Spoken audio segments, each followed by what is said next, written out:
বাংলাদেশের বিভিন্ন পত্রপত্রিকায় লিখছে 10ই আগস্ট প্রধানমন্ত্রীর সঙ্গে ভারতীয় রাষ্ট্রদূতের সাক্ষাৎ ঘটতে যাচ্ছে। মানে অবশেষে এই সাক্ষাৎ এরকম সময়ে কেন? সবে তো দিল্লিতে শেখ হাসিনাকে সংবাদ সম্মেলন করতে দেওয়া হলো। বাংলাদেশ সরকার তো ভীষণ রেগে আছে, অন্তত ফেসবুক পোস্ট তো সেটাই বলে। অনেক অনেক ধন্যবাদ। দেখুন, বাংলাদেশ সরকার অনেক রেগে আছে না অনেক ফুর্তিতে আছে, কিন্তু আমরা বুঝবো না। কারণ বাংলাদেশ সরকার বলতে যদি আপনি পররাষ্ট্র মন্ত্রণালয়ের সেই দুজন মানুষকে বোঝান, খলিলুর আর হুমায়ুন, তাহলে তো হবে না। কারণ ওরা তো বাংলাদেশ সরকার না, ওরা হলো বাংলাদেশের এই সরকারটাকে ইউনূসের ধারাবাহিকতা বজায় রেখে একেবারে আইসোলেট করে দেওয়ার যে আয়োজন পরিকল্পনা, সেটাকে বাস্তবায়িত করার পক্ষে কাজ করছে।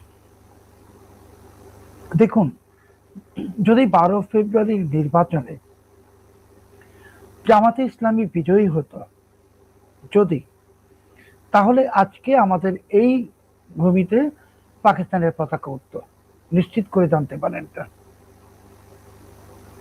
কারণ আপনি যদি লক্ষ্য করে থাকেন যে আমরা যেটাকে বলি যে 2024 সালের যে অভ্যুত্থানের পর আমরা বলি এটাকে মার্কিন ডিপ স্টেটের পরিকল্পনা ছিল, ষড়যন্ত্র ছিল, এটাই তো বলি।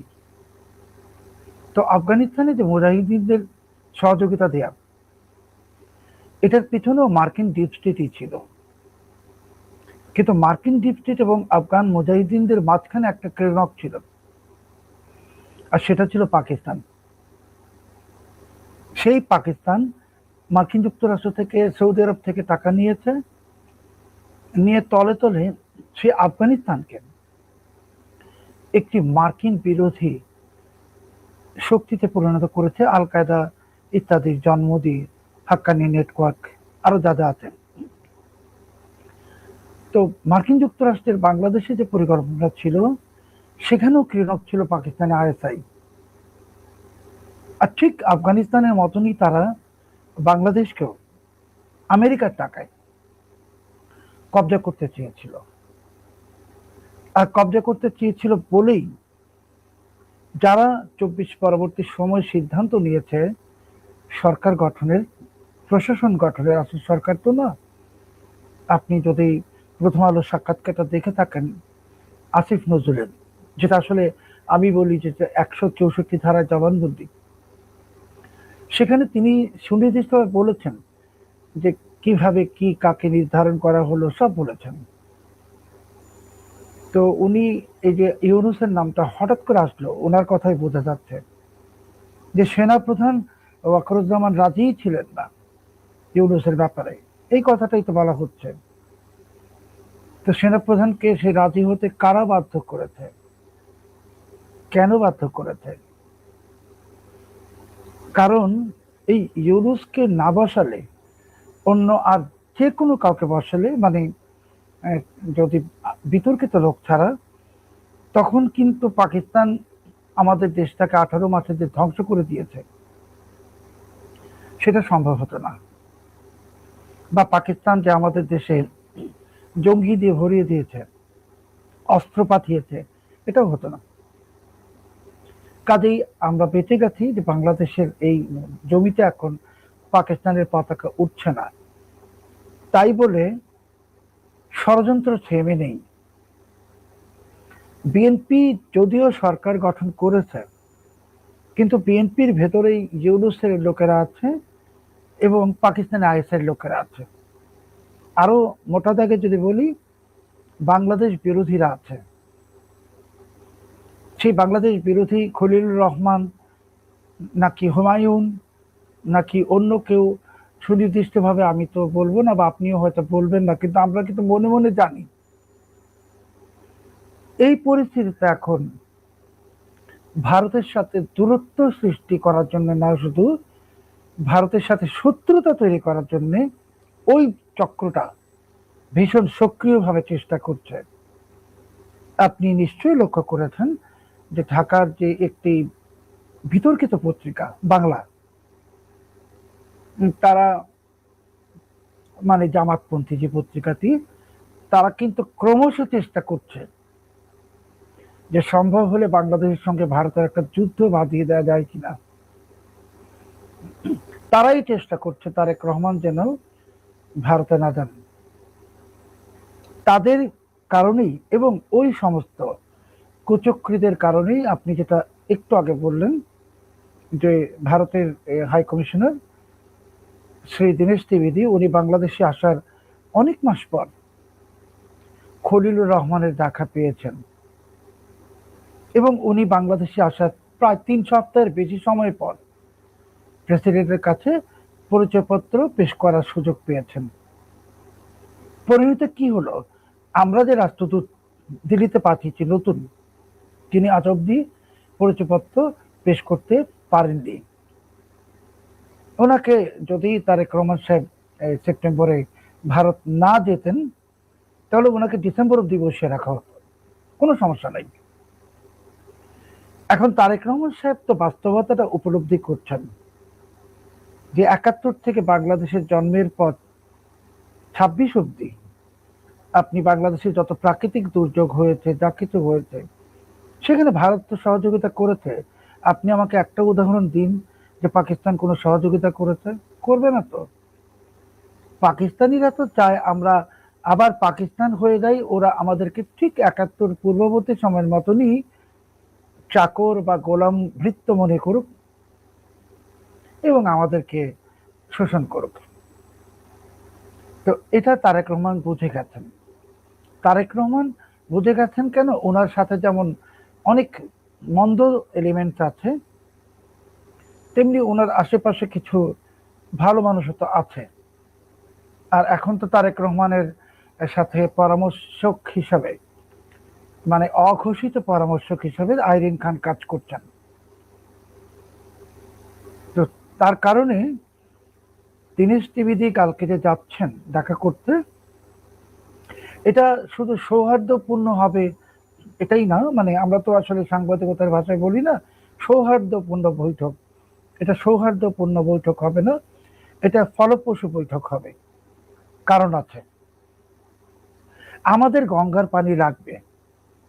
এই গঙ্গার পানি লাগলে আপনি ঢাকা শহরে মিছিল করে বা ওই যে বিতর্কিত পত্রিকায় 100টা নিউজ করে আপনি কি গঙ্গার পানি পাবেন? মানে ওই পত্রিকাটির যারা জন্মদাতা পিতা পাকিস্তান, বা জামাতে ইসলামীর যারা জন্মদাতা পিতা পাকিস্তান, ওরা তো সিন্ধু নদীর পানি পায় না ঝগড়া করে। পাকিস্তান তো পারমাণবিক শক্তি, ওরাই পায় না, আপনি পাবেন কিভাবে? দিবে না। তো তারেক রহমান সাহেব ওই ঝগড়ায় আমার মনে হয় না আর পা দিবেন, এবং তার কিছু ইঙ্গিত আজকেই আমরা পেয়ে গেছি।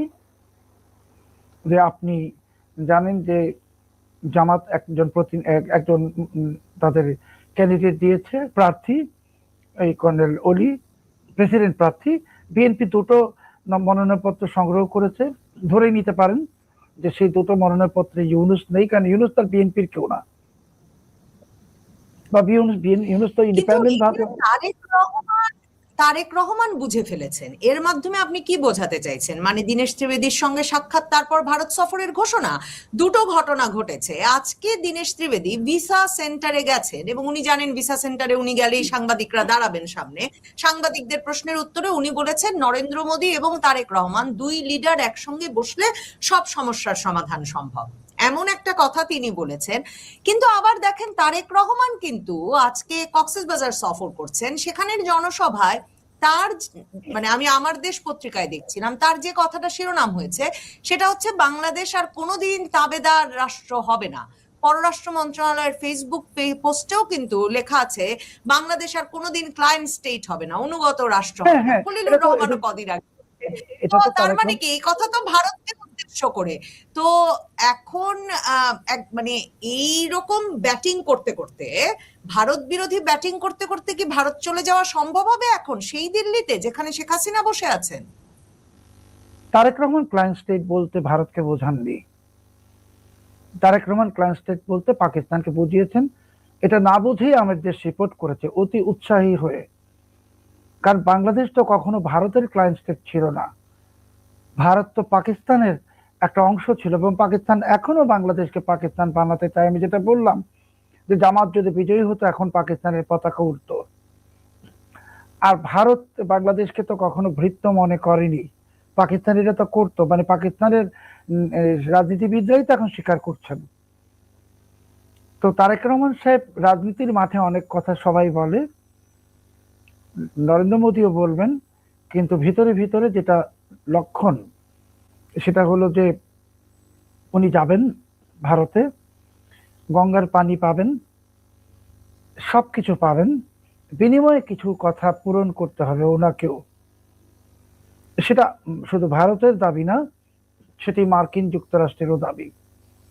1 নম্বর, বাংলাদেশে অন্তর্ভুক্তিমূলক রাজনীতির পরিবেশ সৃষ্টি করতে হবে, অন্তর্ভুক্তিমূলক। 2, বাংলাদেশের সর্ববৃহৎ রাজনৈতিক দল আওয়ামী লীগ, তাদের উপর থেকে নিষেধাজ্ঞা তুলতে হবে। 3, বাংলাদেশে পাকিস্তানি মদতপুষ্ট জঙ্গি তৎপরতা, বিশেষ করে ভারত বাংলাদেশ সীমান্তে যে অনেকগুলো ঘাঁটি তারা করেছে আইএসআই এবং পার্বত্য চট্টগ্রামে, সেগুলো ডিসম্যান্টেল করতে হবে। আপনাকে আমি একটা কথা বিনয়ের সাথে স্মরণ করাতে চাচ্ছি। 91 সালে খালেদা জিয়া ক্ষমতায় আসার পর 93 বা 92 সালে এই ঢাকা শহর থেকে অনুপ চিত্রাকে গ্রেপ্তার করা হয়, এবং সেটাই ছিল প্রথম গ্রেপ্তার উত্তর পূর্বাঞ্চলের বিচ্ছিন্নতাবাদী কোন বড় নেতাকে গ্রেপ্তারের ঘটনা খালেদা জিয়া করেছেন। তাহলে আপনি খালেদা জিয়াকে ভারত বিরোধী বলছেন, উনি বক্তৃতা দিয়েছেন বলে হয়তো বলছেন, ওনার অ্যাকশনসটা কি ছিল? উনি তো প্রথম অনুপ চিত্রাকে গ্রেপ্তার করেছেন। তেমনি ভাবে আপনি বলবেন এখন তো এই অনুপ চিত্রাকে তো অস্ত্র পাঠাচ্ছিল উলফাদের কাছে, আপনি অবশ্যই বলবেন, আমি জানি, কিন্তু এই অস্ত্র তো খালেদা জিয়া পাঠাচ্ছিলেন না, এই অস্ত্র পাঠাচ্ছিল জামাতে ইসলামী, মতিউর রহমান নিজামীরা। এবং যেহেতু মতিউর রহমান নিজামী তখন ওই মন্ত্রণালয়ের দায়িত্বে ছিলেন শিল্প, যেই মন্ত্রণালয়ের দায়িত্বে ওই জেটিটা ছিল, যেই জেটিতে এই অস্ত্রটা খালাস করা হয়, দুর্ঘটনাবশত বাক্স একটা পড়ে যায়। এখন এইটা দুর্ঘটনাবশত আসলে না। আজকে আমি আপনাকে গোপন রহস্যটা ফাঁস করতে চাচ্ছি। বহু বছর আগে সৌদি আরবের মার্কিন যুক্তরাষ্ট্রের একটি ডিপ্লোম্যাটিক পাউচ থেকে লিক হচ্ছিল, হুইস্কি লিক হচ্ছিল। তো সৌদি সরকার মার্কিন দূতাবাসকে বলে যে আপনাদের বাক্সতে লিক হয়েছে, কি লিক হয়েছে বলেনি। তেমনি বিএনপি সরকার জেনে গেছে গোয়েন্দা রিপোর্টের মাধ্যমে যে জামাতে ইসলামী অস্ত্র আনছে, এবং বিএনপি তখন ওই স্যাবোটেজটা করে দিয়েছে। তা না হলে বিএনপি ক্ষমতায় ছিল, অস্ত্র ধরা পড়বে অসম্ভব। সেই অস্ত্রটা তারাই স্যাবোটেজ করে দিয়েছে, যে স্যাবোটেজের কারণে মামলা হয়েছে এবং নিজামীর তো ফাঁসিও হয়েছে। এই মামলাতেও তো নিজামীর ফাঁসি হয়েছে। তো জামাতে ইসলামী যতই ভাবে যে বিএনপি তাদের মিত্র, বিএনপি তাদের মিত্র অবশ্যই না, কারণ বিএনপি তো মুক্তিযুদ্ধ করা দল, আওয়ামী লীগের মতো। জামাত তো মুক্তিযুদ্ধ করেনি। কাজেই জামাত যত চেষ্টাই করেছে, অতীতেও খালেদা জিয়া বললামই তো অনুপ চিত্রাকে গ্রেপ্তার করেছেন, তারেক রহমান ভারত যাবেন এবং যাচ্ছেন, এবং উনি ফিরে আসার পর আপনি দেখবেন যে এই পাকিস্তানি যে জঙ্গি গোষ্ঠী বা ভারত বিরোধী যে ক্যাম্পগুলো আছে, এটার বিরুদ্ধে একটি সাঁড়াশি অভিযান শুরু হবে। আজকে যারা বাংলাদেশে, মানে আপনি তার মানে বলছেন যে জামাত বিএনপির মধ্যকার দূরত্বটা এখন সত্যি তারেক রহমান সেটা বুঝে গেছেন। মানে শিক্ষা প্রতিষ্ঠানে হামলা পাল্টা হামলা যে হচ্ছে, সেটা শুধুই উপর দিয়ে নয়, মানে সেটা কোনো নাটক নয়, সেটা সত্যিকার অর্থেই তাদের ভেতর দূরত্ব হয়েছে। আপনি বলছেন তারেক রহমান ভারতের সঙ্গে মৈত্রীর জরুরতটা বুঝে গেছেন এবং তিনি ভারত যাবেন, এবং আপনি বলছেন যে ভারতও কি বুঝে গেছে যে 10 ট্রাক অস্ত্রের পেছনে তখন হাওয়া ভবন, তারেক রহমানের ক্লোজ বন্ধু, মানে ঘনিষ্ঠ বন্ধু স্বরাষ্ট্র প্রতিমন্ত্রী লুৎফুজ্জামান বাবর, এদের কোনো ভূমিকা ছিল না। তারেক রহমান ভারতের বন্ধুই বটে, এখন সেটাই প্রমাণ শুরু হবে।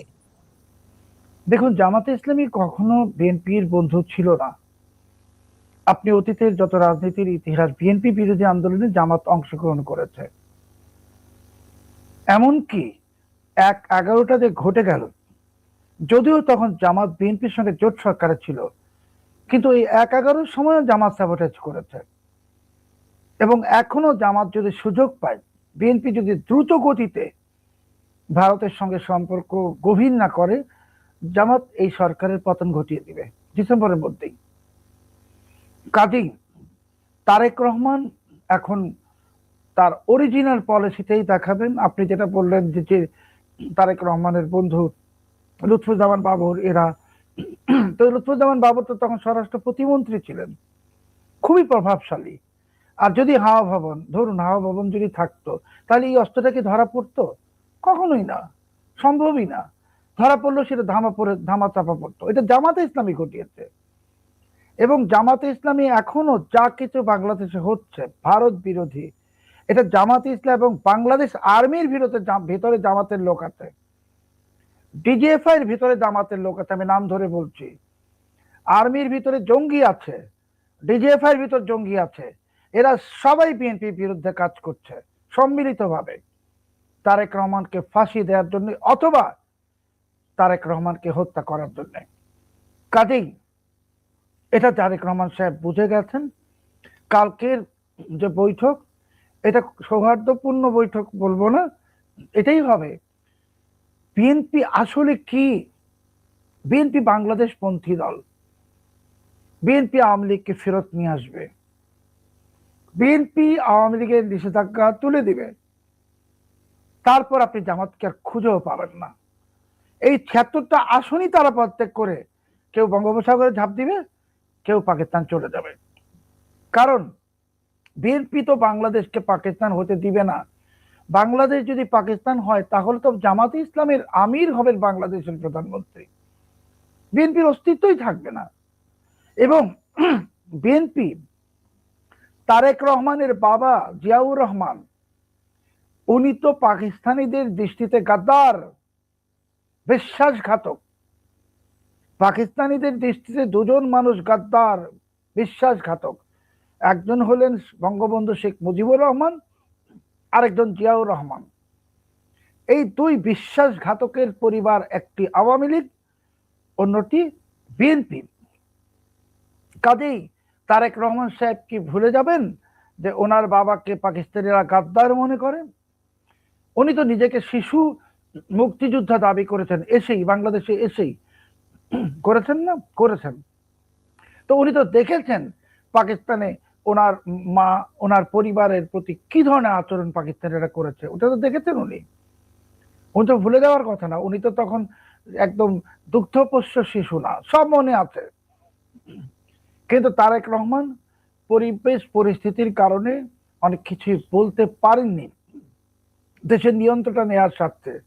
এবং উনি বুঝে গেছেন যে জামাত মানে ইউনুস, ইউনুস মানে জামাত, আর এই দুটো মিলেই আইএসআই। আপনি দেখবেন পাকিস্তান, বাংলাদেশ, তারেক রহমানের ভারত সফরের পর শুধু যে অপারেশন শুরু হবে তা না, এই ইউনুসকে, তার সাঙ্গ পাঙ্গকে ঘাড় ধাক্কা দিয়ে জেলে ঢুকিয়ে দিবে তারেক রহমান, নিশ্চিত থাকেন। ঘাড় ধাক্কা দিয়ে জামাতকে, ইউনুসকে এবং তার লোকজনকে জেলে ঢোকাবে, আওয়ামী লীগের নিষেধাজ্ঞা তুলবে এবং বাংলাদেশে শেখ হাসিনাকে তারেক রহমান নিজেই নিয়ে আসবেন। কিন্তু বিএনপির রাজনীতিটা এভাবে টিকবে? কারণ মানে আমি বেগম খালেদা জিয়ার যেসব রাজনৈতিক বক্তব্য মনে করতে পারি, বিএনপির রাজনীতি একটা বড় সড়ভাবে ভারত বিরোধিতার রাজনীতি। তো তাহলে বিএনপি যদি আওয়ামী লীগই হয়ে যায়, ভারতের সঙ্গে মৈত্রীর সম্পর্কই গড়ে তোলে, আওয়ামী লীগকে রাজনীতিতে নিয়ে আসে, জামাতকে কোণঠাসা করে, তাহলেই বা বিএনপির রাজনীতিটা টেকে কি করে? মানে এখন ভারত সফরের ঘোষণা দিলে, পরিষ্কার কথা হচ্ছে আমার প্রশ্ন, ভারত সফরের ঘোষণা যদি এখন তারেক রহমান দেন, তিনি তার ভোটারদের মধ্যে তার জনপ্রিয়তা, তার সমর্থন ধরে রাখতে পারবেন? আর আপনি বারবার আইএসআই প্রসঙ্গটা যখন আনছেন, এই প্রসঙ্গ ভারত গত 2025 থেকেই আনছে। জাতীয় নিরাপত্তা উপদেষ্টা থাকা অবস্থায় খলিলুর রহমানকে ডেকে বলেছেন, সেগুলোও আমরা জানি। কিন্তু সম্প্রতি যে শেখ হাসিনার সংবাদ সম্মেলনে তার পুত্র সজীব ওয়াজেদ জয় বললেন বাংলাদেশটাকে দ্বিতীয় পাকিস্তান বানানোর চেষ্টা করা হচ্ছে, আইএসআই সক্রিয়ভাবে কাজ করছে। তারপর আবার রণধীর জয়সওয়াল বললেন যে এটাকে প্রতিরক্ষার দৃষ্টিতে ভারত দেখে এবং প্রয়োজন অনুযায়ী ব্যবস্থা নেবে। এটা একটা বড় স্পর্শকাতর বিষয় হয়ে উঠছে কিনা। কিন্তু ভারতের এসব কথায় কর্ণপাত করলে সজীব ওয়াজেদ জয় আর তারেক রহমানের মধ্যে পার্থক্য কি রইল? আপনি ভারতের দিকে তাকান, ভারতের একমাত্র শত্রু পাকিস্তান। কংগ্রেসও পাকিস্তান বিরোধী, বিজেপিও পাকিস্তান বিরোধী। বাংলাদেশের রাজনৈতিক দলগুলো ভারতপন্থী বা ভারতের প্রতি বন্ধুত্বপূর্ণ হওয়া মানেই তারা এক নয়। বিএনপি এবং আওয়ামী লীগের ডিস্টিংটিভ কিছু আলাদা আদর্শ আছে, কিছু নীতিমালা আছে, কিন্তু আমার তো কমন এনিমি কে? পাকিস্তান। সে পাকিস্তান বিরোধী তো হতেই হবে, সেটা তো এখানে কোনো আপোষ করার সুযোগ নাই। তো বিএনপি যদি ভাবে যে তারা মুক্তিযুদ্ধের দল, তাহলে তো তাদেরকে পাকিস্তান বিরোধী হতেই হবে। আর আপনি যেটা বলছেন যে ভারতের সঙ্গে সম্পর্ক করলেই আওয়ামী লীগ হয়ে যাবে, আমি সেটার সাথে একেবারেই একমত না। কারণ আমি মনে করি বাংলাদেশের লোকের দেশপ্রেমিক হওয়ার প্রথম শর্ত পাকিস্তান বিরোধী হতে হবে। দ্বিতীয়, জাতীয় স্বার্থ। তারেক রহমান বলেছেন সবার আগে বাংলাদেশ। তাহলে বাংলাদেশের লবণ লাগলে, মরিচ লাগলে, ডিজেল লাগলে, পানি লাগলে ভারত, পাকিস্তান তো নাই। তাহলে আমার দেশের স্বার্থ কার সাথে? ভারতের সাথে। আজকে যে আমার শিল্প কারখানা সব বন্ধ হয়ে যাচ্ছে একটা একটা করে, আপনি জানেন এখন গার্মেন্টসও বন্ধ হয়ে যাচ্ছে। কেন বন্ধ হচ্ছে? মার্কিন যুক্তরাষ্ট্রের সঙ্গে আমরা কি সব চুক্তি করলাম, বললাম যে এটা দিয়ে আমার শিল্প কারখানা গার্মেন্টস বেঁচে যাবে, এখন তো গার্মেন্টস বন্ধ হয়ে যাচ্ছে। কারণ কি? বাংলাদেশের গার্মেন্টসের সিংহভাগ র মেটেরিয়াল, কাঁচামাল ভারত থেকে আসতো অত্যন্ত অল্প দামে এবং দ্রুত শিপমেন্টে, সেটা তো বন্ধ হয়ে গেছে ইউনুস জমানায়। তো এই যে আমার যে শিল্পের যে লাইফ লাইন গার্মেন্টস, সেটা তো ভারতে। আমি তো এত লিঙ্কেজ ইন্ডাস্ট্রিজ করতে পারবো না ভারতের যেভাবে, তারা বড় দেশ, অনেক কিছু সম্ভব, ছোট ছোট র মেটেরিয়াল তারা তৈরি করতে পারে। তারেক রহমান সে বুঝে গেছেন, এবং তারেক রহমান সে বুঝে গেছেন বলেই দেখবেন যে ভারতের এই সমস্ত যে করিডোরের উপর নিষেধাজ্ঞা ভারত করেছিল, ট্রানজিট ইত্যাদি সব চালু হয়ে যাবে। চীনের আগে ভারতের সাথে বুলেট ট্রেন চালু হবে বাংলাদেশের, আপনি লিখে রাখতে পারেন। এবং ভারত তখন বাংলাদেশকে ইচ্ছা করে আগে যা সহযোগিতা দিয়েছে তার থেকে 3 গুণ সহযোগিতা বেশি দিবে, বাংলাদেশের মানুষকে বোঝানোর জন্য যে পাকিস্তানের সাথে বন্ধুত্ব করেছিলে 18 মাস বা এখন তো 24 মাস, ধ্বংস হয়েছ। ভারতের সাথে সম্পর্ক করে তোমাদের অর্থনীতির জিডিপি 7% বেশি ছিল, সেটা এখন তরতর করে নেমে যাচ্ছে, 1.5% চলে আসবে। তো তোমাদের এই ধ্বংস প্রায় অর্থনীতি পাকিস্তান করেছিল, আমরা সেখান থেকে আবার তোমাদেরকে উঠিয়ে নিয়ে আসছি। অবাক হবেন না, আগামী 2 বছরে বাংলাদেশে কোন সরকার আসবে, কে আসবে সেটা তো আমরা জানি না। দীনেশ ত্রিবেদী সাহেব কিন্তু একটি চমৎকার ইঙ্গিতপূর্ণ কথা বলেছেন যে বাংলাদেশে বা ভারতে সরকার আসবে, সরকার যাবে, সম্পর্ক থাকবে। তো উনি সরকার যাবে বলতে কোন সরকারের কথা বলেছেন সেটা তো আমি জানি না, আমি তো আর জ্যোতিষী না।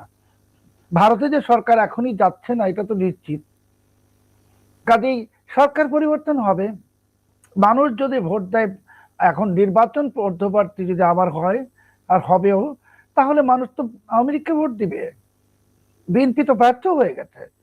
তো তারেক রহমান সাহেব যদি সেই যে ড্যামেজ কন্ট্রোল করতে চান, তাহলেও তো ওনাকে এখন এই সমস্ত জিনিস ঠিকঠাক করতে হবে। তা না হলে নির্বাচন হলে মধ্যবর্তী আগামী বছর তো আওয়ামী লীগ তো চলে আসবে ক্ষমতায়। আওয়ামী লীগকে ক্ষমতায় আসা থেকে ঠেকানোর জন্য বিএনপির এখন ভারতকে লাগবে, বাংলাদেশের অর্থনীতিকে মানে প্রসপারাস করার জন্য। ভারত বাংলাদেশের পলিটিক্যাল ব্যাপারে ইন্টারফিয়ার করবে না। আর আইএসআই যেটা আপনি বললেন, তো দেখুন বাংলাদেশে আইএসআই যে অ্যাক্টিভিটিস এখন আছে, মানে এটা তো কোনো গল্প না, এটা কোনো কল্পনাও না, এটা বাস্তবতা আছে। আমরা তো আইএসআই লোকদেরকে মোটরসাইকেলে করে রাস্তায় ঘুরতে দেখি, এরকম ভিডিও আমার কাছে অসংখ্য আছে। এবং যে যে উগ্রবাদী লোকজনেরা, আমি কারো নাম উল্লেখ করব না, তারা যে অনেক বেশি ক্রমশ বের হয়ে আসছে গর্ত থেকে ক্রমাগত। এই উগ্রবাদী লোকরা যা কদিন আগেই পতাকা উড়ালো সারা বাংলাদেশে, বা কথায় কথায় যে স্লোগান দেয় একটা জিন্দাবাদ জাতীয়, এরা তো কেউ বিএনপির লোক না, এরা বিএনপির হন্তারক, এরা আওয়ামী লীগেরও হন্তারক। এখন বিএনপিকে যদি জামাতের কবল থেকে বাঁচতে হয়, উগ্রবাদীদের খপ্পর থেকে বাঁচতে হয়, বাংলাদেশে পাকিস্তানি পতাকা ওড়ানোর যে একটি আশঙ্কা সেখান থেকে বাঁচতে হয়, বিএনপিকে ভারতের সঙ্গে সম্পর্ক ন্যাচারালাইজ করতে হবে, নর্মালাইজ করতে হবে, স্বাভাবিক করতে হবে। পাশাপাশি আওয়ামী লীগের সাথে বিএনপি ইউনূসের কারণে যে নির্যাতন বা অবিচার করেছে সেটাকে প্রত্যাহার করতে হবে। এবং আমি একদিকে আবার মনে করি যে ভালোই হলো যে আওয়ামী লীগ 17 বছরে বিএনপির উপর তো নির্যাতন করেছে, অবিচার করেছে, তো তার চেয়ে ঠিক 50 গুণ বেশি অত্যাচার অবিচার বিএনপি 24 মাসে, ইউনূস জমানাতে আসলে বিএনপি জমানাই ছিল, হাজার হাজার শত শত মামলা দিয়ে আওয়ামী লীগের প্রতি অবিচার করে ফেলেছে। এখন 1+1 গোল ড্র হয়ে গেছে খেলা। আওয়ামী লীগও নির্যাতন করেছে, বিএনপিও নির্যাতন করেছে। আওয়ামী লীগ 17 বছরে যা করেছে বিএনপি 24 মাসে তার চেয়ে একটু বেশি করেছে। আচ্ছা, তারপরও খেলাটা ড্র হয়ে গেছে, এখন আর মারামারি নাই, এখন দুই দল মিলে দেশ চালাবে। ভারতে যেমন কংগ্রেস বিজেপি মিলে দেশ চালায়, আমেরিকাতে যেমন ডেমোক্রেটিক পার্টি রিপাবলিকান পার্টি মিলে দেশ চালায়, ব্রিটেনে যেমন টোরি পার্টি লেবার পার্টি দেশ চালায়, বাংলাদেশ চালাবে আওয়ামী লীগ বিএনপি। অন্য কোনো পক্ষ যাতে আর না আসতে পারে, পক্ষ যদি আসে বাংলাদেশ পক্ষের সেটা তো সমস্যা নাই, কিন্তু জামাত বা বাংলাদেশ বিরোধী কোনো অপশক্তি যেন না আসে, সেটা এই দুই দল মিলে ঠেকে দিবে। সেই দিন আসন্ন, কালকে বৈঠকের পর আমরা জানবো প্রধানমন্ত্রী ভারত যাচ্ছেন, এবং ওনার ভারত সফরের পর নতুন দিগন্তের উন্মোচন হবে। তখন দেখবেন আস্তে আস্তে বাংলাদেশে এই উগ্রবাদীদের বিরুদ্ধে সরকার, এই বিএনপি সরকার কঠোর অপারেশন শুরু করবে। এবং তারপরে আওয়ামী লীগের সময় যেমন এই উগ্রবাদীরা গর্তে ছিল, এখন আবার তারা সবাই গর্তে চলে যাবে। আর ওই যে কিছু পত্রিকার নাম বলছেন বা কিছু অবসরপ্রাপ্ত সামরিক কর্মকর্তা যারা অনেক বেড়ে গেছে, প্রচুর লাফায়, এরা সবাই কেউ দেশ ছাড়িয়ে পালাবে আর কেউ জেলে যাবে। বিএনপির বাস্তবতা উপলব্ধি করে বিএনপি মানে তারেক রহমান, এবং বিএনপি এখন সঠিক পথে হাঁটবে। সেই সঠিক পথে হাঁটার যে রোড ম্যাপ, সেটা আগামীকালকে থেকে আমাদের সবার কাছে পরিষ্কার হয়ে যাবে। দুই লাইনে যদি উত্তর দিতেন, মানে তাহলে কিসের ভিত্তিতে বাংলাদেশের শীর্ষস্থানীয় দৈনিক মানবজমিন, প্রথম আলো সবাই খবর করছে যে প্রধানমন্ত্রীর ভারত সফর না যাওয়ার বিষয়টা পুরোপুরি নিশ্চিত হয়ে গেছে? মানে আমার হিসাব বলে কেন উনি এরকম একটা সিদ্ধান্ত নেবেন, না যাওয়ার সিদ্ধান্ত। শামা ওবায়েদ পররাষ্ট্র প্রতিমন্ত্রী, উনিও কিন্তু বলেছেন এখনো প্রধানমন্ত্রী বিবেচনা করছেন, তিনিই ভাবছেন। তারা কিন্তু উড়িয়ে দেন নাই, কিন্তু পত্রিকাগুলো লিখছে। ঘটনা কি? আপনি যে পত্রিকাগুলোর নাম নিলেন, প্রথম আলো, মানবজমিন, এরা কারা? এরা তো 1/11-র পর প্রকাশ্যে বিএনপি আওয়ামী লীগের বিরুদ্ধে অবস্থান নিয়েছিল, প্রকাশ্যে। এই মানবজমিন তো বেগম খালেদা জিয়াকে, শেখ হাসিনাকে হাওরে নৌকাতে নিতে চেয়েছিল, তো এটা আমরা ভুলে যাই নাই। ওরা তো ষড়যন্ত্রকারীদের অংশ। সে মানবজমিন বলুন, প্রথম আলো বলুন, বা ওই যে আরেকটি উগ্রবাদী পত্রিকা, নাম আমি নিতে চাই না। কাজেই ওরা কি বলছে তাতে কিছু আসে যায় না। এরা সবাই একটি সাব ভেস্টেড ইন্টারেস্ট গ্রুপের পারপাস সার্ভ করছে, বাংলাদেশকে ক্লায়েন্ট স্টেট বানাতে চাচ্ছে পাকিস্তানের। সেই ফাঁদে আর বিএনপি পা দিবে না। হলো যে জাতিসংঘ আসলে কোথা থেকে 1400 জনের মৃত্যুর খবর পেল। জাতিসংঘ নিজেই বলল সেনাবাহিনীর কারোর সাথে তাদের কথা বলার সুযোগ হয় নাই, এমনকি রাজসাক্ষী পুলিশের প্রধান আব্দুল্লাহ আল মামুনের সঙ্গেও জেলে গিয়ে কথা বলার সুযোগ সরকার তাদের করে দেয় নাই। অথচ মানে যে ফ্যাক্ট ফাইন্ডিং বা তথ্যানুসন্ধান রিপোর্ট দিল, সেই রিপোর্টের কোনো অংশে জাতিসংঘ উল্লেখ করে নাই তাদের সাক্ষী কারা ছিল। এখন আন্তর্জাতিক অপরাধ ট্রাইব্যুনাল তাদের কাছে সাক্ষী চাইলো, সাক্ষীর তালিকা চাইলো, জাতিসংঘ সেটা নিয়ে লুকোছাপা করছে কেন? জাতিসংঘের কাছে আসলে কোনো সাক্ষী নাই না? একদম মানে শেকড়ে হাত দিয়েছেন, এবং সম্ভবত থলের বেড়াল বেরিয়ে যাবার উপক্রম। এই কথাগুলোই তো আমরা মাঝে মাঝে বারে বারেই যুক্তি দিচ্ছিলাম। আপনার প্রশ্নের উত্তর আমি দেব, আমি 3টি কথা আগে বলে নিই। একটা হচ্ছে, আপনি কি খেয়াল করেছেন যে বাংলাদেশের এই যে so called international crimes tribunal চলছে, এর কোনো ওয়েবসাইট নাই? আপনি কি খুঁজে দেখেছেন? আমি বেশ কয়েকবার সার্চ দিলাম, আসে না। অথচ এর যে আগের রূপ, মানে 2010 সালে গঠিত যে ট্রিব্যুনাল, ICT 1, ICT 2 দুটো চলেছিল, ওদের কিন্তু ওয়েবসাইট ছিল, সেখানে প্রসিকিউশন টিম, জাজেস, ফ্যাক্ট ফাইন্ডিং, ইনভেস্টিগেশন সবকিছু কিন্তু তথ্য আকারে সন্নিবেশিত ছিল। এদের এই তথ্য কিন্তু আপনি পাবেন না, যে কবে কি হলো, কে করলো, কারা যে জাজ, কে যে প্রসিকিউটর, কারা যে সদস্য, এই তথ্যগুলো আপনি পাবেন না। পাবেন না কেন? কারণ হচ্ছে এদের পরিচয়গুলো যদি প্রকাশিত হয়, আপনি দেখবেন এদের কোনো ব্যাকগ্রাউন্ড নাই, এবং বেশিরভাগ ব্যাকগ্রাউন্ডই আপনার ওই রাজনৈতিক সংশ্লিষ্ট। একটা জিনিস আমি শুধু খুঁজে পেলাম, সেটা হচ্ছে যে তদন্ত সংস্থা। এই তদন্ত সংস্থা স্বরাষ্ট্র মন্ত্রণালয়ের ওয়েবসাইটের একটা শাখা হিসেবে আছে। তো যে দেশে আপনার একটা বিচার সংস্থার একটা স্বরাষ্ট্র মন্ত্রণালয়ের অধীনে স্বরাষ্ট্রমন্ত্রীকে প্রধান করে দেখানো হয়, তার ইন্ডিপেন্ডেন্স, তার মানটা আপনি সহজেই অনুমান করতে পারেন। দ্বিতীয়টা হচ্ছে, এই যে ফ্যাক্ট ফাইন্ডিং রিপোর্ট, বারে বারে আমরা বলছি জাতিসংঘ নাম দিচ্ছি, আসলে তো জাতিসংঘের যে OHCHR যে হিউম্যান রাইটস যে অফিস আছে, তারা এটা করেছে, তাই না? নামটা কি রিপোর্টের? নামটা কি? আমি দর্শকদের জন্য একটুও যাতে ভুল না হয় সেজন্য আমি এখানে ওদের শিরোনামটা পড়ছি। রিপোর্টের নামটা কি?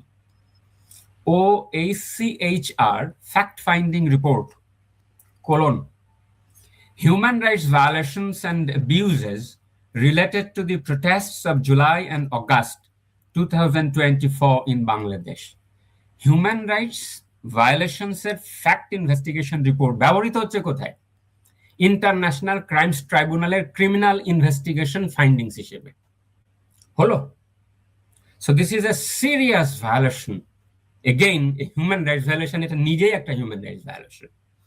থার্ডলি, এই প্রশ্নটা আপনার মাধ্যমে দর্শকদেরকে, OHCHR এর তদন্ত কমিটিতে তার প্রধান কে ছিলেন বলতে পারবেন?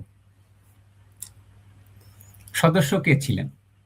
আমরা কি জেনেছি কখনো? ইমিডিয়েটলি কিনা নামটা মনে আসলো? আমরা শুধু নাম জানি ভলকার তুর্কের। ভলকার তুর্ক তো আর তদন্ত করে নাই, সে হচ্ছে প্রধান।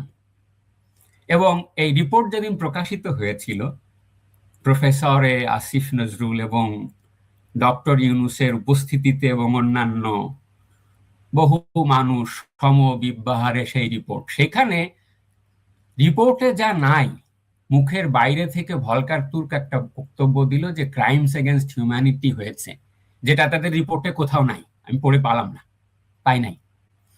সেই কথাকে রেফার করে শেখ হাসিনা মামলায় ইনডাইটমেন্ট হয়েছে। হলো? তাহলে ওই যে প্রধান, এই প্রধানের নাম যেহেতু আপনি বলতে পারছেন না, আমিও পারছি না, এটা কিন্তু আমারও জানা নাই, এটাই প্রমাণ করে যে এত বড় একটা ঘটনা, তার যা আসলে জাতিসংঘ মানের তদন্ত হওয়া উচিত, সেটা হয় নাই। যদি হতো তাহলে আমরা জানতাম যে জাতিসংঘ ফ্যাক্ট ফাইন্ডিং মিশনের প্রধানকে, কি তার ইন্টারন্যাশনাল ক্রেডেনশিয়াল এবং তার অ্যাকসেপ্টেবিলিটি কি। এই 3টি গুরুত্বপূর্ণ গুরুতর প্রশ্ন সামনে রেখে আপনার উত্তরটিতে আমি যাব। এখন আরেকটা জিনিস সুবিধা হবে বলতে, সেটা হচ্ছে যে প্রথমত আমি বলি অ্যাজ এ ল একাডেমিক ও এই সিআইচার এর রিপোর্টে আমি একজন তীক্ষ্ণ সমালোচক, এবং যে সমালোচনাগুলো গবেষণা আকারে করে আমরা উপস্থাপন করেছি, এমনকি জাতিসংঘের ওই অর্গানাইজেশনকেও জানানো হয়েছে, তারা এর যোগ্য জবাব দিতে পারে নাই। আমি আপনার প্রোগ্রামের মাধ্যমে ওই রিপোর্ট কেন গ্রহণযোগ্য নয় নানান জায়গায় বলা হয়েছে, কিন্তু আমার মনে হয় বারে বারে ভুল হচ্ছে। এই কথাটি বারবার বলা দরকার এই কারণে যে প্রসিকিউশন এবং যারা এই জুলাই আগস্টের বেনিফিশিয়ারি বা রাজনৈতিক যারা সহকর্মক, তারা বারে বারে এই রিপোর্টকে একটা স্যাংটিটির পর্যায়ে নিয়ে গেছে, বলছে জাতিসংঘ বলছে। সুতরাং যেহেতু জাতিসংঘ বলেছে, এটা একটা পরম পর্যায়ে তারা নিয়ে গেছে যে এর বাইরে আর কিছু নাই বোধহয়। তো কি হয়েছে? জুলাইয়ে সহিংসতা হয়েছে, ক্রাইমস এগেইনস্ট হিউম্যানিটি হয়েছে। কে বলেছে? ভলকার তুক বলেছে, জাতিসংঘ বলেছে। তো জাতিসংঘ বলেছে, তাহলে বাংলাদেশের মানুষ কেন বলতে পারছে না? ঘটনা ঘটা এক জিনিস, আর ক্রিমিনালি রেসপন্সিবল করা আর এক জিনিস। We are talking about criminal responsibility of the accused who are being brought to the International Crimes Tribunal. সেই জন্য আমি দর্শকদের জন্য, আপনি আমাকে থামায়েন না, আমি 7টি ত্রুটি ও এই সিআইচার রিপোর্ট একে একে কেন এটা গ্রহণযোগ্য নয় এবং এটা কেন জাতিসংঘ মানের রিপোর্ট নয় সেটা আমি বলছি। নাম্বার 1, যে কোনো রিপোর্টের গ্রহণযোগ্যতা আসে তার ম্যান্ডেট থেকে। সে ওই তদন্ত করার ক্ষমতাটা কার থেকে পেয়েছিল সেখান থেকে। ওআইসিএইচআর যে রিপোর্টটা করেছিল সেই ম্যান্ডেট এসেছিল প্রফেসর ইউনূসের ইমেল থেকে। কেননা ওই রিপোর্টের প্রথম প্যারাগ্রাফে এটা লেখা আছে যে being invited by the interim government through email. তো ইমেল থেকে জাতিসংঘের রিপোর্ট, একটা তদন্ত সংস্থা আসছে যেখানে ক্ষমতা দখল করেছে হচ্ছে একটা বিজয়ী পক্ষ, এবং যেখানে ডক্টর ইউনূস নিজেই কনফ্লিক্টের একটা পক্ষ, তার আমন্ত্রণে আপনি এটা তদন্ত করছেন। তার মানে this is a complete violation of natural justice. অথচ আপনি যদি প্যারালালি দেখেন, তাহলে জাতিসংঘের ফ্যাক্ট ফাইন্ডিং মিশন যেগুলো হয়, ইন্ডিপেন্ডেন্ট শব্দটা থাকে, independent fact finding mission or inquiry commission. For example, it has been approved by the Human Rights Council. Human Rights Council কর্তৃক রিজলিউশন দিয়ে অনুমোদিত হতে হয় সেই তদন্ত সংস্থা, যেটা বাংলাদেশের ক্ষেত্রে হয় নাই। হয়েছে কোথায়? মিয়ানমারে হয়েছে, কোথায়? শ্রীলঙ্কা, সিরিয়া, ইরিত্রিয়া, দারফুর, এইসব ক্ষেত্রে। বাংলাদেশের ক্ষেত্রে এটা হয় নাই। আমরা কি দাবি করতে পারি না বাংলাদেশে যে ঘটনা ঘটেছিল তা হিউম্যান রাইটস কাউন্সিল কর্তৃক অনুমোদিত ইন্ডিপেন্ডেন্ট ইনকোয়ারি কমিশন দিয়ে হতে হবে, প্রফেসর ইউনূস কর্তৃক কমিশন প্রাপ্ত ইউনূস সেন্টারে বসে লেখা কোনো রিপোর্টের ভিত্তিতে নয়। This is number 1। Number 2, time frame যে তারা দিয়েছিলেন 1 জুলাই থেকে 15 আগস্ট, এই টাইম ফ্রেমটা কিভাবে নির্ধারিত হয়েছিল? ওআইসিএইচআর যে রিপোর্টটি করেছে, যে হত্যাকাণ্ডগুলোর কথা বলেছে, তা মূলত কনফাইন্ড হচ্ছে 5 আগস্ট পর্যন্ত। 5 থেকে 15 তারিখ পর্যন্ত হত্যাকাণ্ডের কোনো হিসাব এবং তার দায়বদ্ধতা এই রিপোর্টে উল্লেখ নাই। তাহলে আপনি কেমন করে বলবেন যে এটা জাতিসংঘ মানের একটা নিরপেক্ষ রিপোর্ট? এটা 2 নম্বর।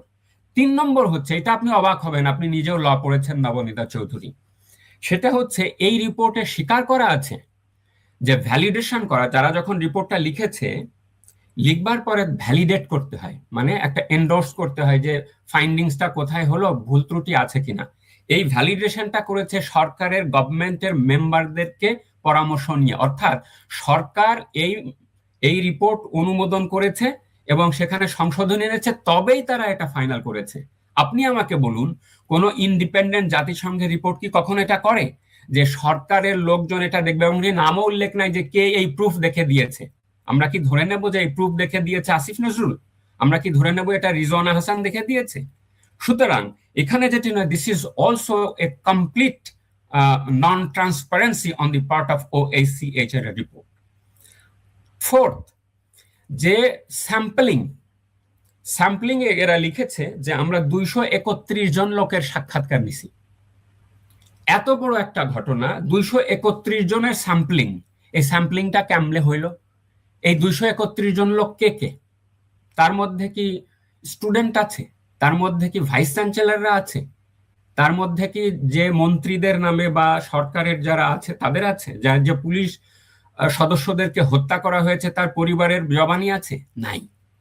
যদি না থাকে, এই sampling is completely A faulty sampling.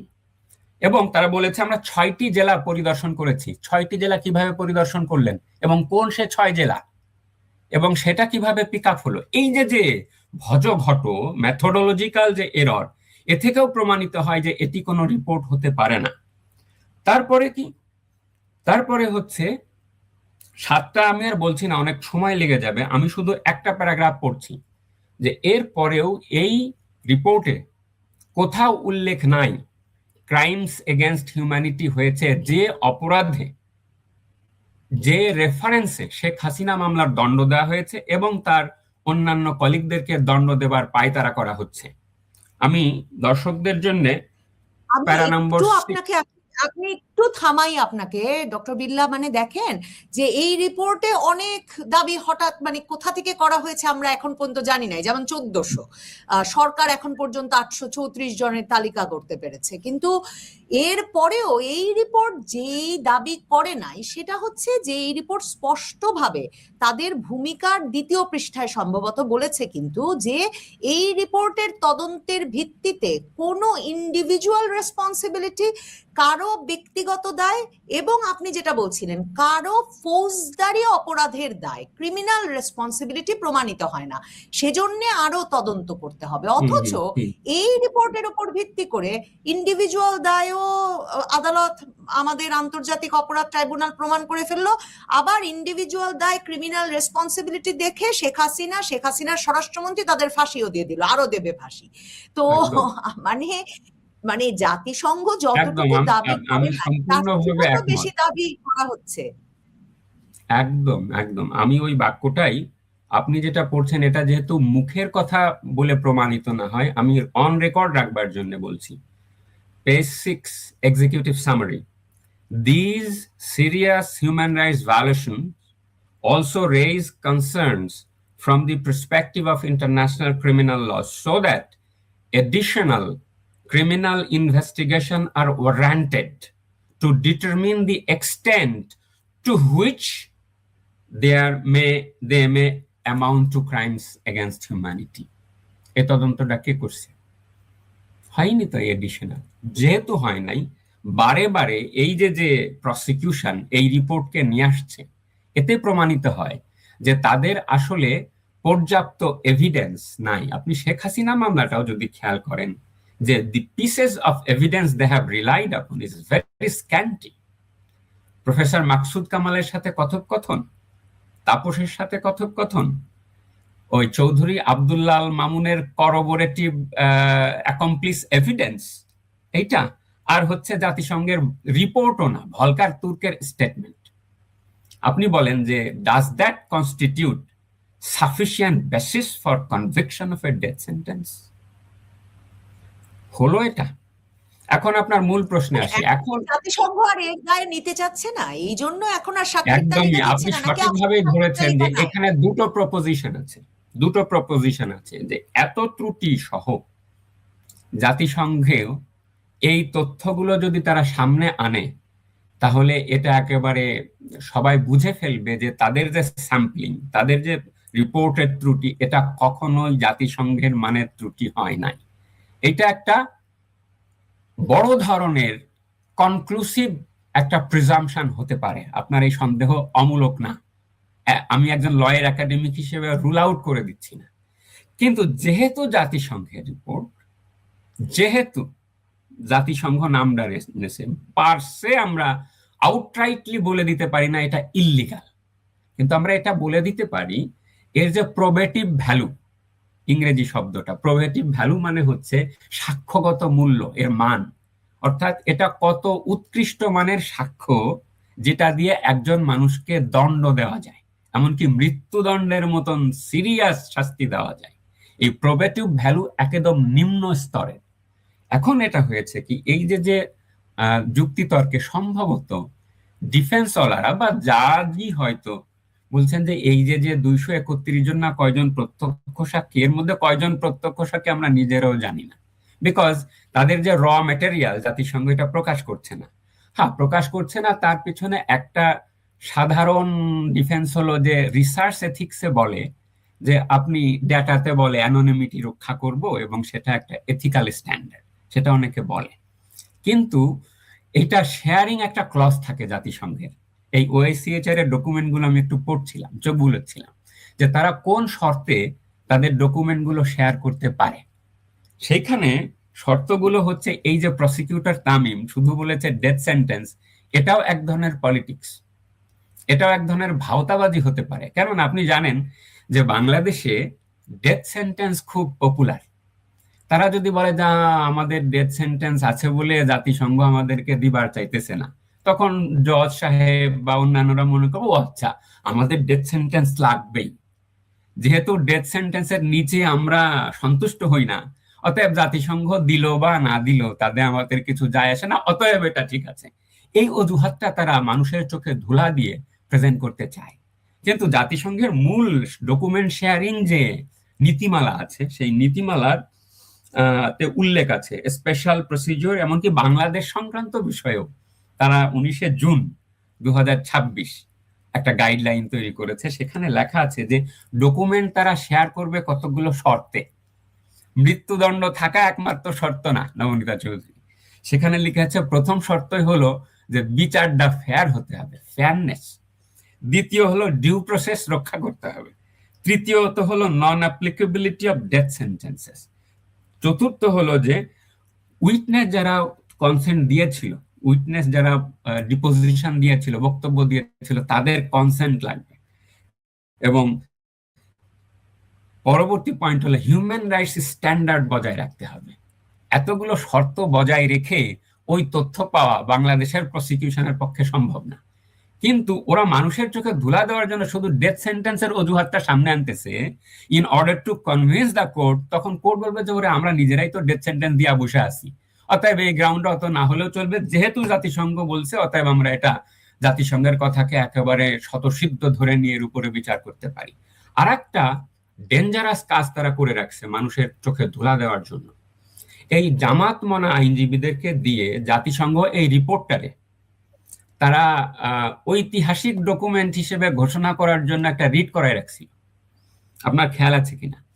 High court ডিভিশনে আলাদা একটা রিট করছে, রিট করায়া এই নতুন গঠিত হাইকোর্ট ডিভিশনের যে সকল জাজরা, আল্লাহর রহমতে সেই জাজদের স্ট্যান্ডার্ড আপনি জানেন এবং তারা কারা জানেন, তাদের থেকে একটা রুলিং নিয়ে রাখছে এই জাতিসংঘের রিপোর্ট নাকি ঐতিহাসিক ডকুমেন্ট এবং এটা নাকি খুব ভালো এবং এর প্রোভেটিভ ভ্যালু যাতে জাজ সাহেবরা গ্রহণ করতে উদ্যত হন সেই জন্য জুডিশিয়াল এন্ডোর্সমেন্ট নিয়ে রাখছে। সুতরাং যাতে মাতাল তালে ঠিক, তারা এটা নিয়ে রেখেছে যাতে করে এর একটা প্রোভেটিভ ভ্যালু বাড়ানো যায়। নিজেদের তদন্ত করার কোনো খোঁজ নাই, স্বচ্ছতার কোনো খোঁজ নাই। জাতিসংঘ কি বলেছে এই ত্রুটিপূর্ণ ডকুমেন্ট তারা এটা রিলাই করার জন্য নিজেরা একটা সিল চাপ্পর দিয়ে রাখছে যে এটা একটা ভালো ডকুমেন্ট।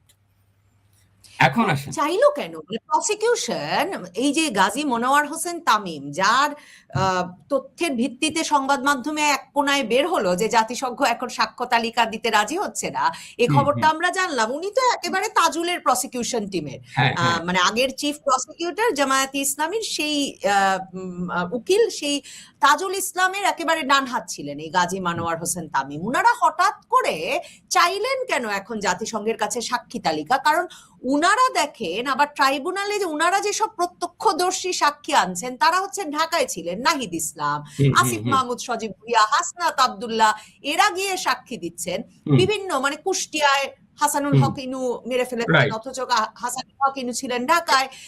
পরিবার যে মামলা করেছিল তাতে ওই লোকের নাম ছিল না, কিন্তু এরপরে ট্রাইব্যুনাল ঢুকিয়ে দিয়েছে। আর সবকিছুর সাক্ষী হচ্ছে, সাক্ষী গোপাল হচ্ছে জাতিসংঘ প্রতিবেদন। তো এই পুরো ব্যাপার মিলিয়ে তার মানে আপনার কথা থেকে দুটো ব্যাপার হয়। তার মানে হলো এই মামলাগুলো নিয়ে তারা বাংলাদেশের ফৌজদারি মামলা মানের নামায় নিয়ে এসছে, যে বোধহয় কিছু লোকরে ওরে সাক্ষী একটু বানালাম, ওরে একটু বানালাম, ওরে একটু বানালাম, বানায় আর কিছু কথা বলে জোড়া দিয়ে বললাম যে তুমি নাই। এরা বুঝতেই পারছে না যে এটা হচ্ছে ক্রাইমস এগেইনস্ট হিউম্যানিটির বিচার। আর উপরে উপরে দেখেন, জীবনেও এই আদালত জেনোসাইড শব্দটা উচ্চারণ করে নাই। এখন সরকারের তরফ থেকে, এমনকি পররাষ্ট্র মন্ত্রণালয়ের তরফ থেকেও জেনোসাইডে বিচার হয়েছে এই ধরনের শব্দ ব্যবহার করছে। কত মানে স্টেট স্পন্সর্ড লাইন, এটা কি হয়? এখন কথা হচ্ছে যে কেন তারা এই, আপনার প্রশ্ন ছিল যে গাজী তামিম কেন এটা আনলো, এই বিষয়ে একটা কথা বলে দিই। এটা একটা ছোট চুটকির মতন। চুটকিটা হলো যে আমাদের এলাকায় এক মুরব্বী লোক ছিল। মুরব্বী লোক বলছে যে বাবা এই ধাঁধাটার মানে বলো। ধাঁধাটা হলো যে নিতে আসছি তোমারে, জড়ায় ধরলে আমারে, সাইডে দাও আমারে, থুয়ে যাব তোমারে। মানে এক লোক বেত ফল পাড়তে গেছে, তো বেতের কাটা বিঁধে গেছে, তখন বলছে যে নিতে আসছি তোমারে, জড়ায়া ধরলে আমারে, তাই না, সাইডা দাও আমারে, থুয়ে যাব তোমারে। এই যে বিচারটা তারা শুরু করেছে, এটা তো শেষ করতে হবে। It has been A burden on them.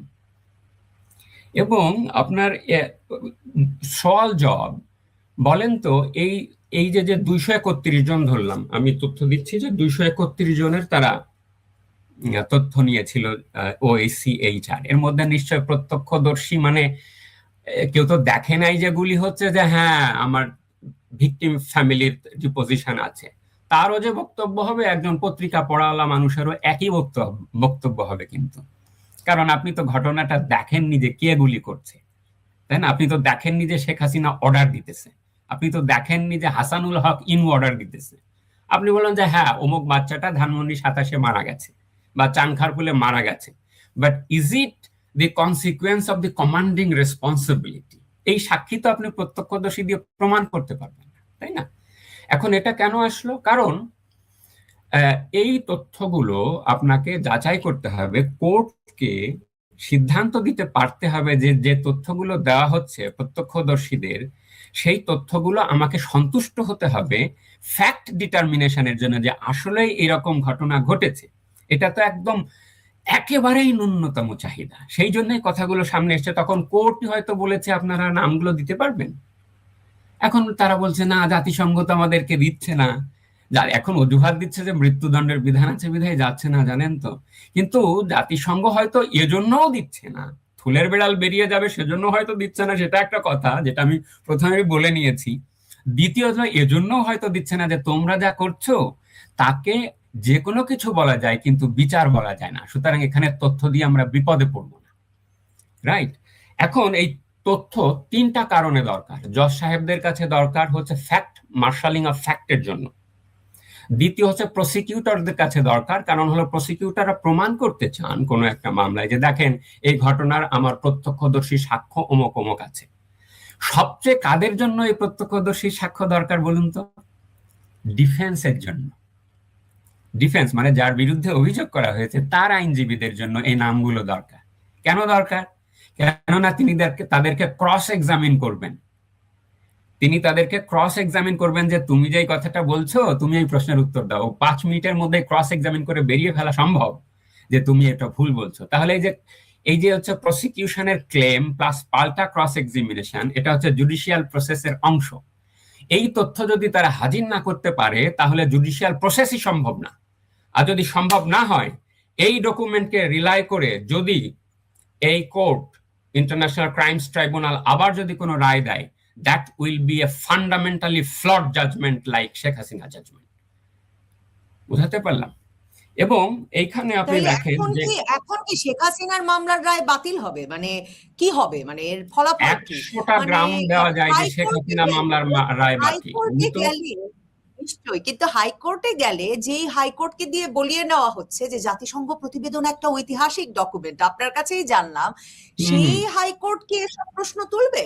সেই উচ্চ আদালত, কিন্তু উচ্চ আদালত কি প্রত্যক্ষদর্শী কোনো সাক্ষী ছাড়া একজনকে ক্রিমিনাল রেসপন্সিবিলিটি স্বীকার করে নিয়ে তাকে মৃত্যুদণ্ড দিয়ে দিতে পারে? মানে সেটা, মানে এই মামলা টিকবে? এরা টিকবে না। কিন্তু এরা যেটা করছে, এরা হচ্ছে যে ওই জাতিসংঘ রিপোর্ট থেকে একটু নাই 2-3 জন ওই নাহিদকে একদিন ডাকবে, আসিফকে একদিন ডাকবে, ডাকা তোমার সাক্ষ্য দিলাম, দিয়া মিলায় ঝিলায় বোঝেন তো আপনি, মিলায় দিলাম বোঝেন তো আপনি, এটা হলো মিলিয়ে একটা জাজমেন্ট দেওয়া। এভাবে বলাই বাহুল্য ইন্টারন্যাশনাল ক্রাইমস জাস্টিস প্রসেস কাজ করে না। সুতরাং এই তথ্য ইনভেস্টিগেটিভ রিপোর্টের যে প্রবেটিভ করে না যদি এই প্রত্যক্ষদর্শীদের তালিকা হাজির করা সম্ভব না হয়। দ্বিতীয় হলো যে কজেশন অফ নেক্সাস।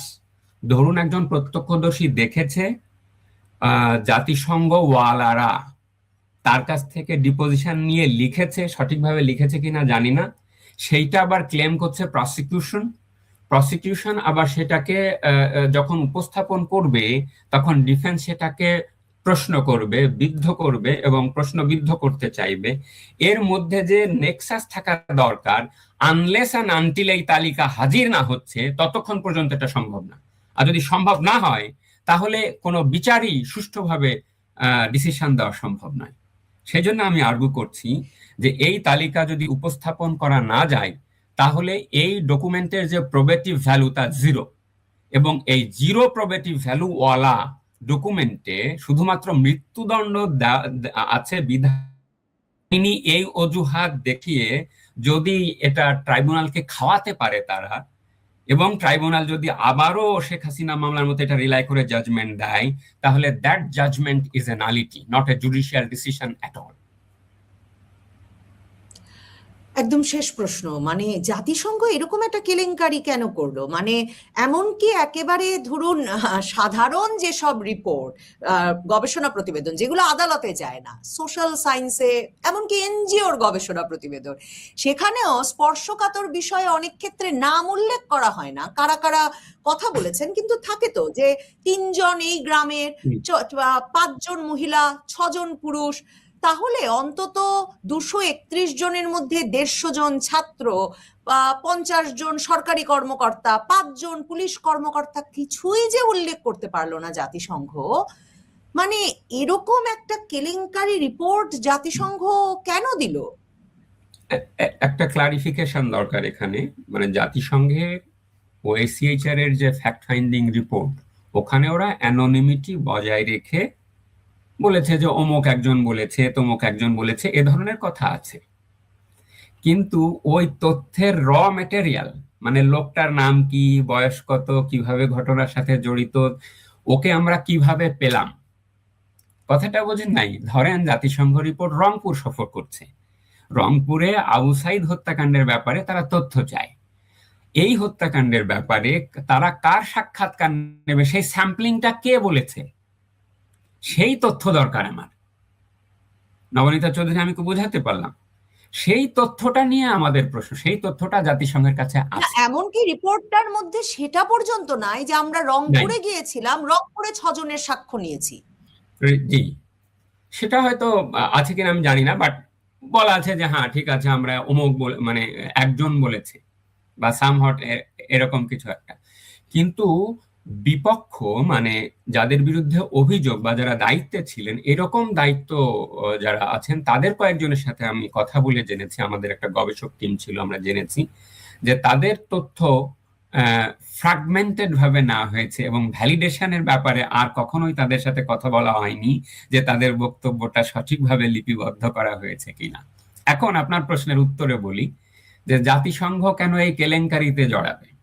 প্রথম কথা হলো, এটা রিয়েল সেন্সে আমরা যে জাতিসংঘ বোঝাতে চাই এ জাতিসংঘ সে জাতিসংঘ না। 2 নম্বর হলো, ভলকার তুর্ক নামে যে এই লোক, he is very very controversial figure. Latin আমেরিকাতেও একটা দাবি উঠেছিল তার ব্যাপারে, যে তার স্টেটমেন্টের ব্যাপারে এই ধরনের রিজার্ভেশন লাতিন আমেরিকাতেও বিভিন্ন দেশ দিয়েছে। এইখানে আপনি ডিপ স্টেট নামে যে শব্দ শুনেন, তাকে ইন করান। যদি তাকে ইন করান তাহলে দেখতে পাবেন জাতিসংঘের অঙ্গ সংগঠন, যে সকল স্পেশালাইজড অঙ্গ সংগঠন আছে, বা হিউম্যান রাইটস রক্ষা করার যে সকল মিশন আছে, তাদের দ্বারাও পৃথিবীর বিভিন্ন স্থানে মানবাধিকার লঙ্ঘন হয়েছে। আফ্রিকার অনেক দেশে আপনার যারা এই যে খাদ্য অপারেশন করে, ত্রাণ অপারেশন করে, পিস কিপিং অপারেশনে গিয়ে ধর্ষণের ঘটনা ঘটে না? তো জাতিসংঘের অর্গানের মাধ্যমেও কিন্তু হিউম্যান রাইটস ভায়োলেশন ঘটে এবং তাদের মাধ্যমেও পাওয়ার চেঞ্জ হয়। যেহেতু হয়, তাদের মাধ্যমে এই ধরনের একটা রিপোর্ট প্রকাশ করাটা, this is a part and parcel of their process. সেই প্রসেস যদি হয় তাহলে আপনি দেখবেন আপনার উত্তরটা ক্লিয়ার হয়ে যাবে। আপনি বিশ্বব্যাংক সারা পৃথিবীতে ঋণ দেয়, কিন্তু বিশ্বব্যাংকের ঋণ দিয়ে যে তৃতীয় বিশ্বের দেশগুলোকে কিনে নেয় সেটাকে চ্যালেঞ্জ করতে পারে কয়জন? সেটাকে চ্যালেঞ্জ করতে পারে হচ্ছে শেখ হাসিনা। যেহেতু সেটা চ্যালেঞ্জ করেছে, আচ্ছা তোমাকে দেখে নেব। আমার কাছে ডাটা নেই যে আপনাকে প্রমাণ করে দিতে পারবো, কিন্তু এটা ধরে নেওয়ার কোনো দরকার নেই যে ইন্টারন্যাশনাল অর্গানাইজেশনস যারা নাকি আন্তর্জাতিকভাবে রাষ্ট্রগুলোর থেকেও শক্তিশালী, আন্তর্জাতিক আইন যে ফ্রেম হয়, আইনের একজন অধ্যাপক হিসেবে আমি জানি এবং অর্গানাইজেশনও পড়িয়েছি দু এক জায়গায়, সেখানে দেখানো হচ্ছে যে আধুনিক যে আন্তর্জাতিক আইন, সেই আন্তর্জাতিক আইনে রাষ্ট্র যতটা শক্তিশালী তার চেয়ে ইন্টারন্যাশনাল অর্গানাইজেশন ততটা শক্তিশালী। অনেক দেশ তারা কিনে নিতে পারে। সুতরাং they define the discourse of international law, they define the discourse of a state. যেহেতু তারা করে, সুতরাং এই রিপোর্ট তাদের পক্ষে দেওয়া এমন কোনো অবাক করার ব্যাপার নয়। আর ডক্টর মাসুম বিল্লাহ নিশ্চয়ই ভুলে যায় নাই, সেই ডেটা তো আমাদের কাছে আছে। ভলকার তুর্কের নিজের মুখে বলা যে তিনি বাংলাদেশের সেনাবাহিনীকে সাবধান করেছিলেন যে জাতিসংঘ শান্তিরক্ষী মিশনে আর তারা যেতে পারবে না যদি তারা সরকারের সঙ্গে থাকে। আর এমনকি আরেক ডেটা দিয়েছেন ফরহাদ মজহার, তিনি সম্প্রতি আবার ঘোষণা করেছেন যে মার্কিন যুক্তরাষ্ট্রই রেজিম চেঞ্জ ঘটিয়েছিল, মার্কিন দূতাবাস সক্রিয় ভূমিকা রেখেছিল। কাজেই নিশ্চয়ই